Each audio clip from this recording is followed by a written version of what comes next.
Here we go, man. Okay. Okay. Do-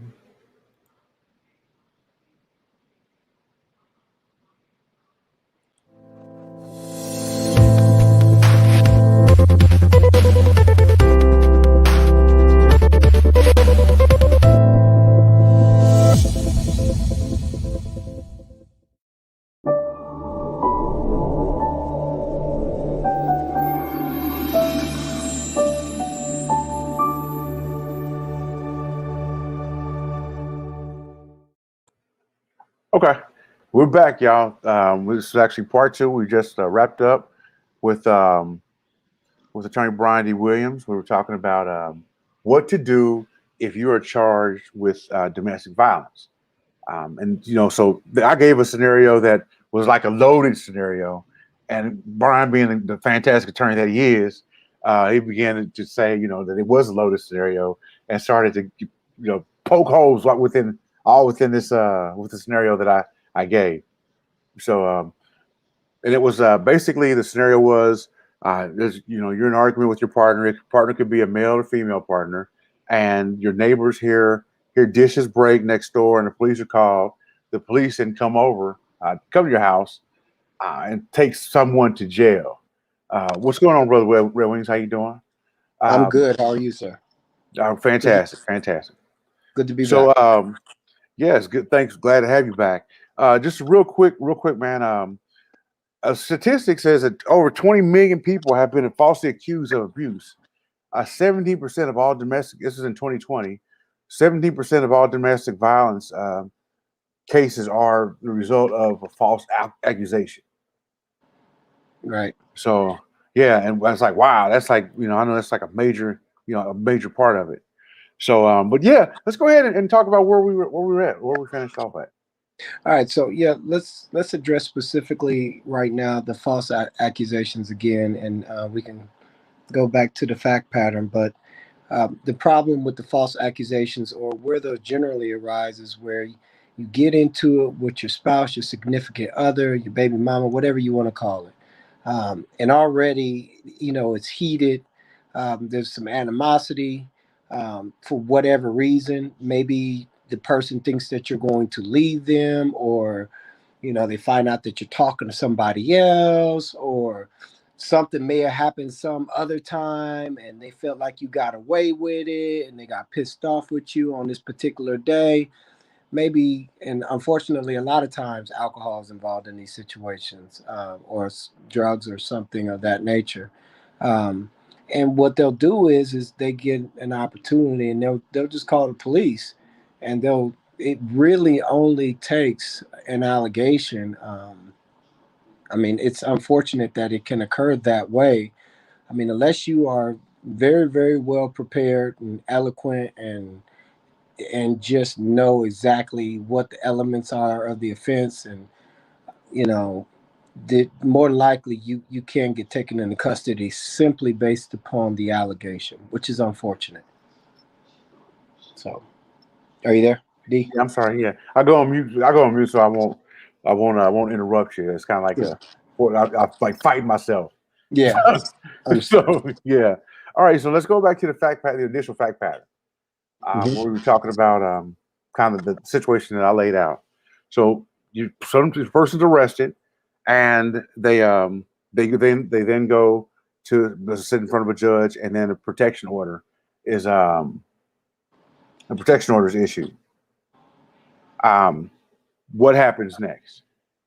Well, generally they will be released either, depending on the criminal history. They're going to normally be released, especially on a level six, on a very low bond, or on their own recognizance, depending on their criminal history. But again, a lot of times they are released subject to restriction with the no contact order, and in order to monitor the no contact order, a lot of times the state will request that the person be released with the added condition of GPS tracking. So the GPS tracking, so before they are able to get out completely, they will have to go check in to a community corrections program and potentially get that bracelet on, so that it can be, so that they're they can be monitored where they're going to make sure that they are not going back to the location of the alleged events. Now, all these things are rooted in some really good history.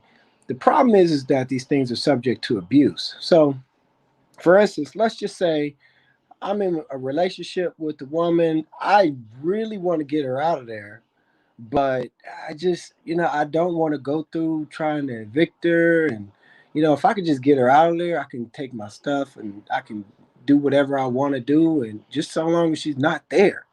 This is a really, really good way to get that accomplished, unfortunately, unless you have an attorney there in the front. So what happens is that you are unable, if you're the person who's accused, you're unable to go to the location. If you have children in common, and if the children were anywhere near, it's a wrap. Even assuming the children weren't near, and assuming that the children weren't involved, assuming they were even asleep, sometimes it'll be charged enhanced because the children could possibly hear. But let's just to say that they were just in the house and they lived there. Well, you can't go to the house. And let's just say that you don't have anybody else that you can go through to contact to see the kids. Now you're away from your kids. Now let's just say that you're also the primary breadwinner in that home and you both know it. And in a fit of rage or anger or jealousy, the person called the police. Now, unfortunately, the primary breadwinner cannot come to the house. They potentially may lose their job. And the primary breadwinner now has the money caught up in bond, potentially, GPS monitoring expenses, and attorney fees. So what happens is that a moment of anger or whatever it may be turns into a situation which is a nightmare for everyone. Um, it really does become quite an unfortunate circumstance. Generally, a lot of times people are going to try to work through these situations, but unfortunately, in Indiana, once that call is made, then the police, the alleged victim is pretty much taken out of the equation initially. So at that point, you set a course has been set. It's like a domino effect, and it's just brrrr. The alleged victim really can't stop it. They can contact the state and say, "Hey, you know what? I don't want to do this anymore," Yeah. and even say I was lying. But the state, they'll simply look at the police report and say, "Well, this is what you said at the time," because they've had enough situations where people come back and realize that what's going to happen now, and they try to change their stories. So there's you have to have somebody who's fairly experienced enough to know how to deal with these circumstances. Each and every case is different. Um, but again, me myself, I have, I've seen these things. I'm a regular person, just like everybody else. Teenage father. Um, my mother was a victim of domestic abuse. I saw it when I was a child. It's something that I've seen for quite some time. It's something that I struggled to understand early on. I have a degree in psychology.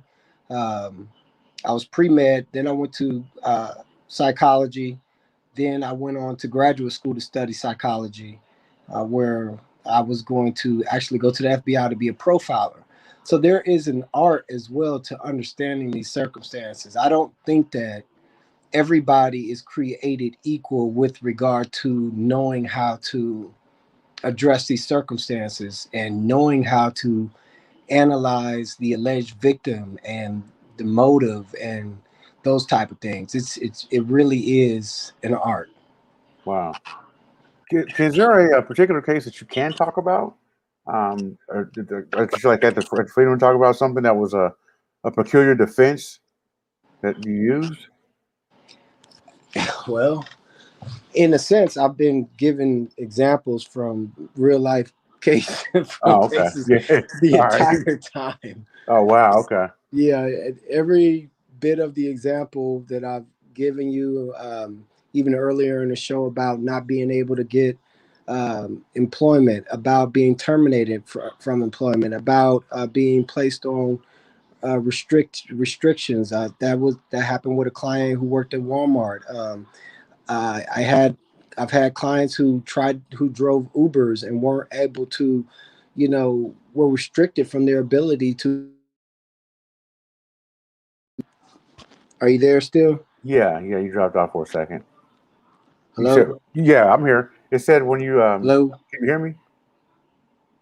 You there? You Hello? there, Brian? Hold on a second. I'm gonna drop you off and then we're gonna pick you back up. So hang on a second. Let's see. D, are you still there? Yeah.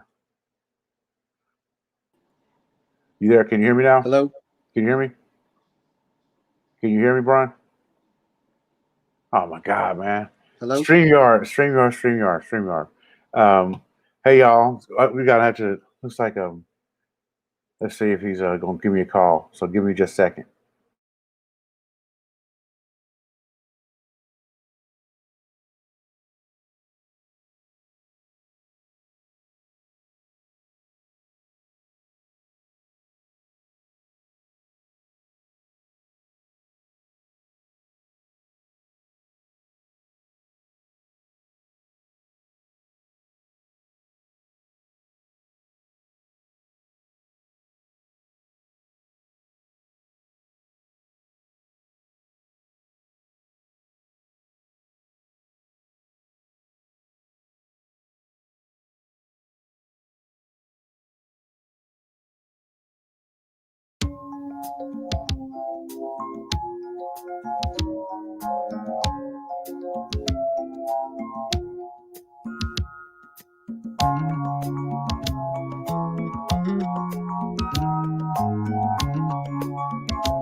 I see the crystal raindrops fall, and the beauty of it all is when the sun comes shining through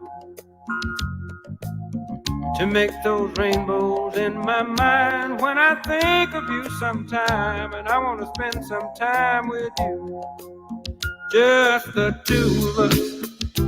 We can make it if we try, just the two of us. Just the two of us. Just the two of us.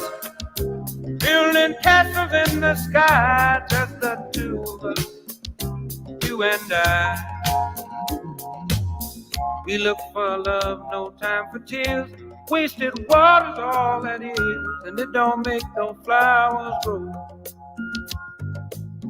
Good things might come to those who wait, but not for those who wait too late. We gotta go for all we know. Just the two of us. We can make it if we try, just the two of us. Just the two of us. Just the two of us. Building them castles in the sky, just the two of us. You and I.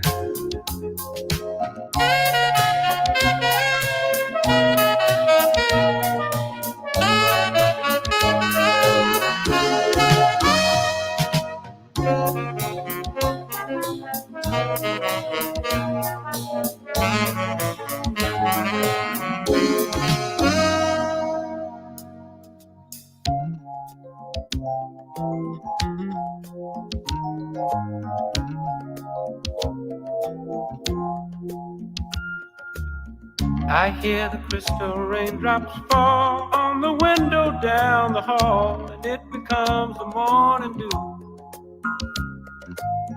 And darling, when the morning comes and I see the morning sun, I wanna be the one with you. Just the two of us. We can make it if we try, just the two of us. Just the two of us. Just the two of us, building big castles way on high. Just the two of us, you and I. Just the two of us. Just the two of us. Just the two of us. Let's get it together, baby. Just the two of us. Just the two of us.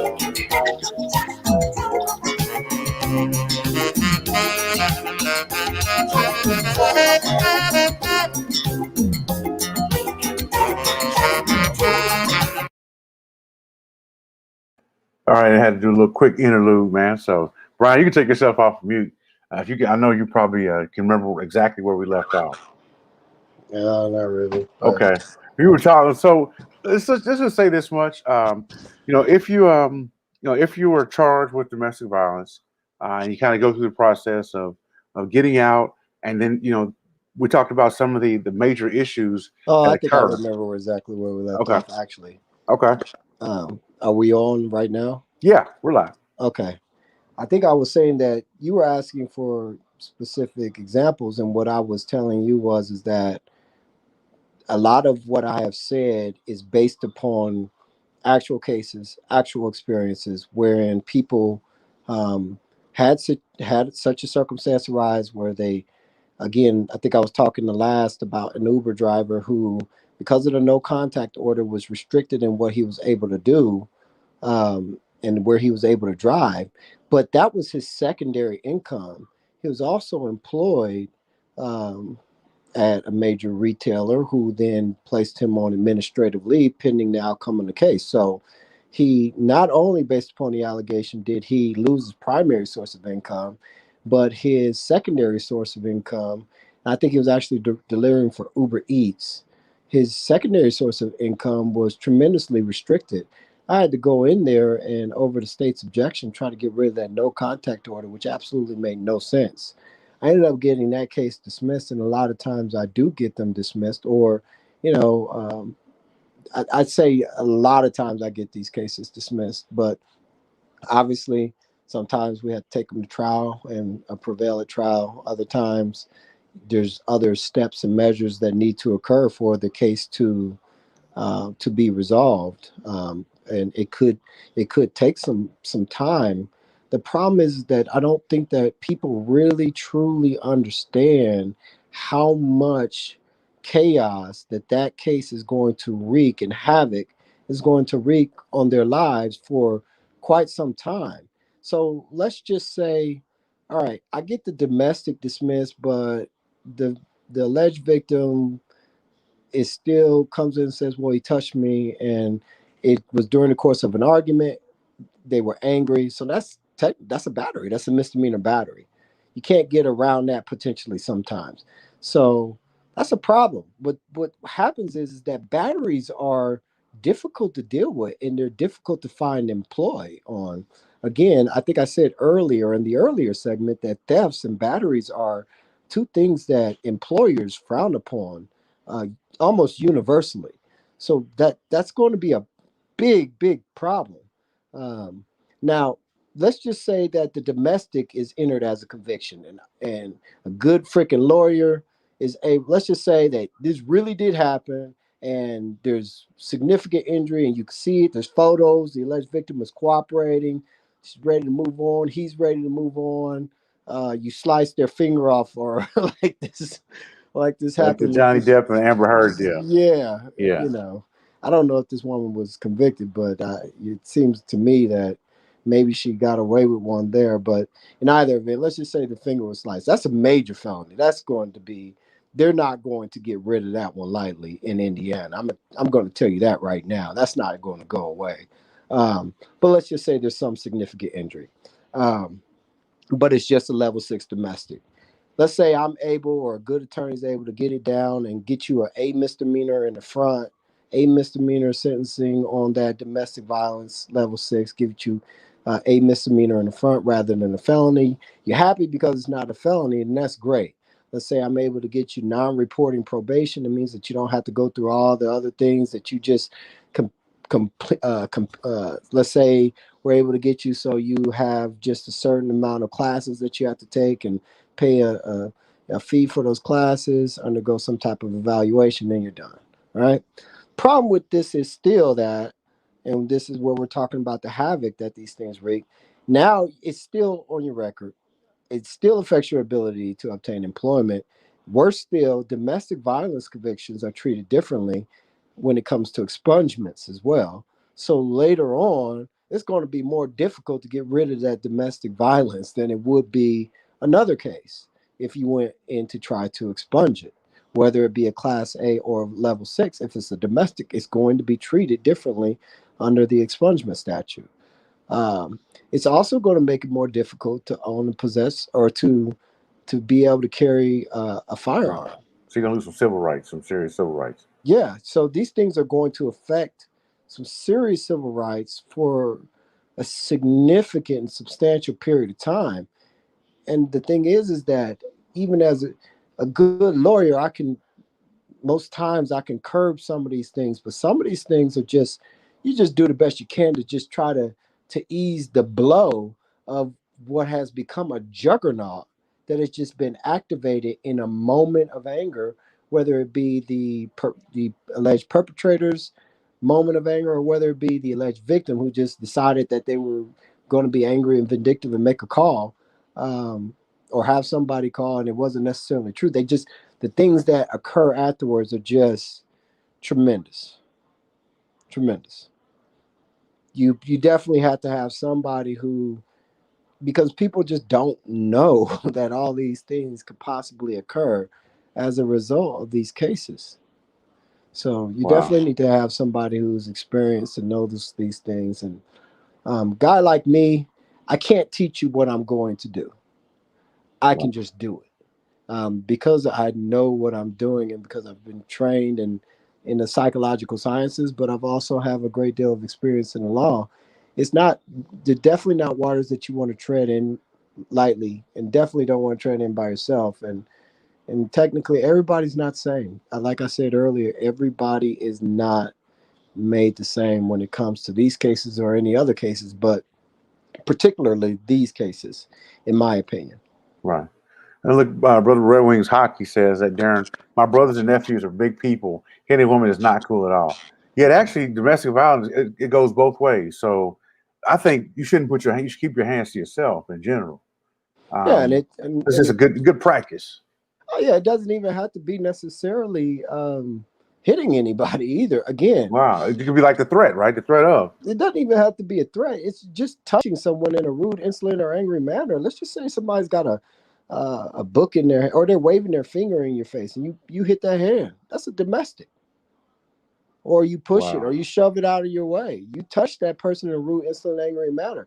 You know, if they say that that hurt in some way, shape, or form, now that becomes a legal issue as to whether or not it actually did fulfill the element of causing pain, and whether the other element that will be an issue is whether you did so in a rude, insolent, or angry manner. So these are I mean, that's a elements. wide. That's a wide. I mean, that's wide, man. Rude, instant, or angry. I mean, Yeah, anything. I mean, that covers a lot of stuff. yeah, yeah. What the heck is insolent? I mean, and Yeah. you have to go into what that means. You know, somebody who's annoyed and that touches you, and I've seen these kind of cases.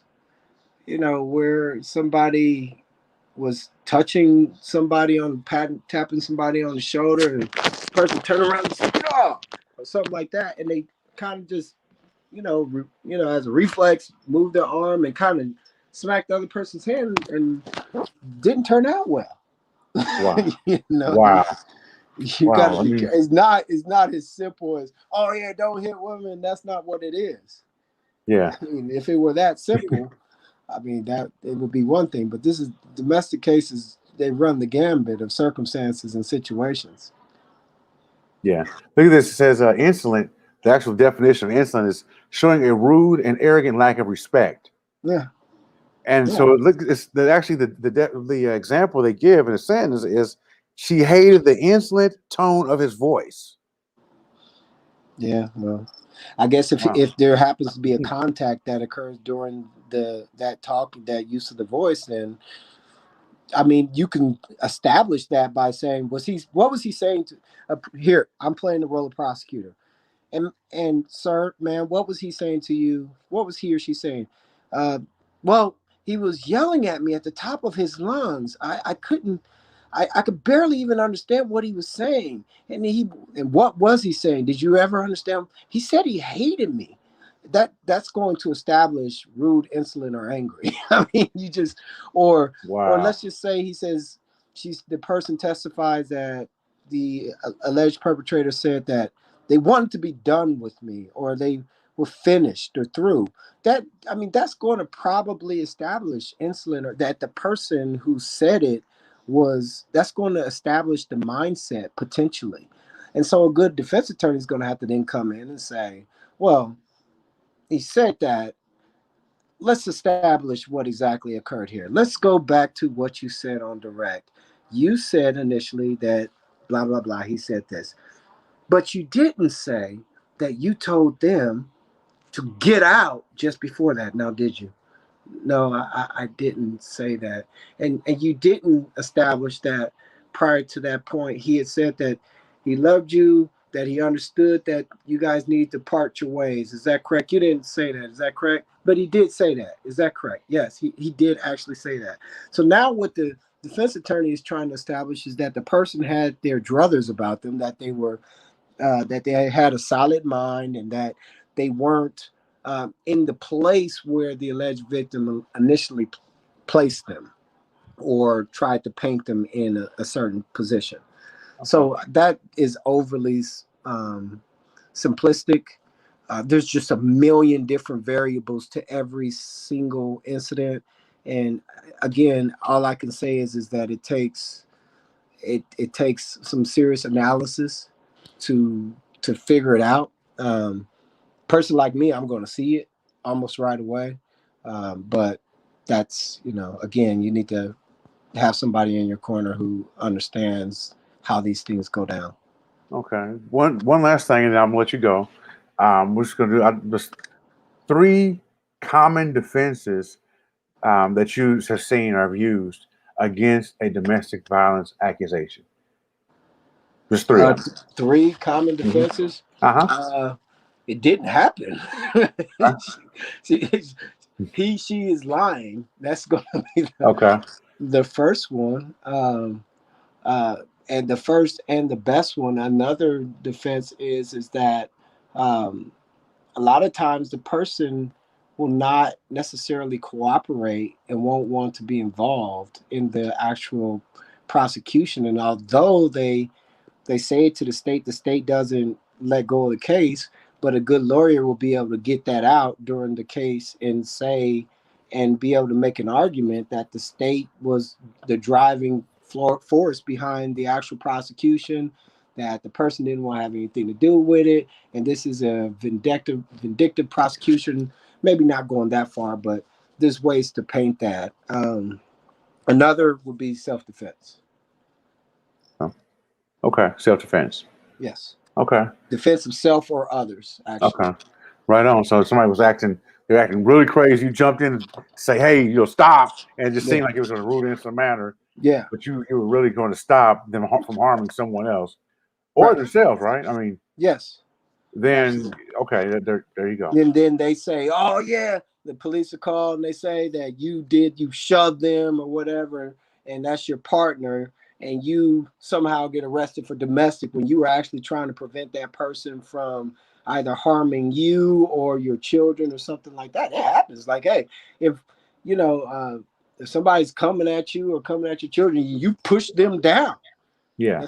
Let's just say you're a male and your partner's coming at you and is wielding a knife or is trying to snatch your kids out of your hands forcefully. You have the right to defend yourself and your children from that unwanted touching, which is about to occur. Okay. So, yeah. Cool. Well, thank you again so much. If you guys want to check out Attorney Brian D. Williams, go to indiecriminallawyer.com. Let me pull up his website real quick. Hold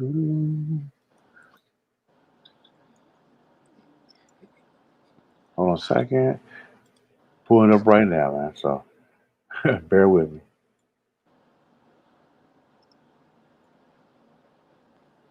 There he is. It's a good-looking fella. Known him for quite a while. Oh, come on. Yeah. Anyway, man, I like to tease you, man. I like to tease you. Yeah, that's all right. Yeah. But yeah, he's a fantastic attorney. He recently did something on Hip Hop News Uncensored, talking about the Cosby case. Go check it out. It was a fantastic interview. We'll put a link to that in the description box of this video and the part 1.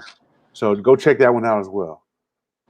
Thank you so much, Brian, again, and I can't wait to have you back on. You always give some wonderful insight, man, and you flex that intelligence all the time, man. Yeah, well, thank you so much. Coming from a man of your intelligence, I take that as quite a compliment. Thank you so Oh, much. what? Oh man, hold Yeah. on. All right, let me leave it off with what we normally leave it off with, and then we can go. So, I was thinking last night about this case and their theory and how it didn't make any sense and how it didn't fit and how something is wrong. And it occurred to me how they were going to come here and stand up here and tell you how O.J. Simpson was going to disguise himself.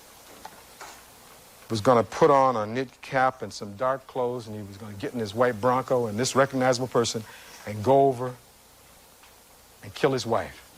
That's what they want you to believe. That's how silly their argument is. And I said to myself, maybe I can demonstrate this graphically. Let me show you something. This is a knit cap. I'm going to put this knit cap on. And you've been seeing me for a year. If I put this knit cap on, who am I? I'm still Johnny Cochran with a knit cap. And if you look at O.J. Simpson over there, and he has a rather large head, O.J. Simpson in a knit cap from 2 blocks away is still O.J. Simpson. It's no disguise. It's no disguise. It makes no sense. It doesn't fit. If it doesn't fit, you must acquit. right on, man. Thank you so Love much, it. man. Thank you. Appreciate All it. right, man.